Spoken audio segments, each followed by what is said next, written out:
Hi friends and குட்டீஸ், இன்னைக்கு நம்ம வேஸ்ட் முட்டை ஓட வச்சு கிராஃப்ட் பண்ண போகிறோம். அதுக்கு நான் ஒரு வெள்ளை அட்டையில் இந்த மாதிரி வந்துட்டு ஃப்ளவர் பாட் வந்து நான் ட்ராப் பண்ணிக்கிறேன். உங்களுக்கு எந்த கலர் வேணுமோ அந்த கலருக்கு வந்துட்டு அவுட்லைன் கொடுத்துக்கோங்க. நான் எனக்கு வந்து எல்லோ கலர் எடுத்திருக்கேன். இப்போ வேஸ்ட் முட்டை ஓடில் வந்துட்டு உங்களுக்கு பிடிச்ச கலர் வந்து பெயிண்ட் பண்ணிக்கோங்க. பெயிண்ட் பண்ணி காய வச்சு இதை நம்ம வந்து குட்டி குட்டியாக நொறுக்கிக்க போகிறோம். இப்போ நொறுக்குனதை நம்ம ஆல்ரெடி ட்ரா பண்ணியிருக்கோம்ல, அதில் வந்துட்டு உள்ளே கவர் ஆகிற மாதிரி கம் அப்ளை பண்ணி குட்டி குட்டியாக ஒட்டிகிட்டே வாங்க.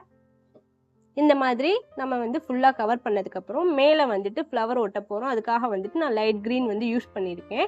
இன்னும் வந்துட்டு தெரியறதுக்காக டார்க் க்ரீன் இன்றைக்கி நான் வந்துட்டு மல்டி கலரில் யூஸ் பண்ணியிருக்கேன். நான் ஆல்ரெடி வந்துட்டு கலர் பேப்பரில் வந்து ஃப்ளவர் எப்படி பண்ணுறதுன்னு நிறைய வீடியோவில் போட்டிருக்கேன். அதையும் செக் பண்ணி பாருங்கள். உங்களுக்கு பிடிச்ச கலரில் ஃப்ளவர் மேக் பண்ணிவிட்டு இந்த மாதிரி வந்து ஒட்டிக்கோங்க. அவ்வளோதான், இன்றைக்கி நம்ம முட்டை ஓட வச்சு ஈஸியாக வந்துட்டு கிராஃப்ட் பண்ணிட்டோம்.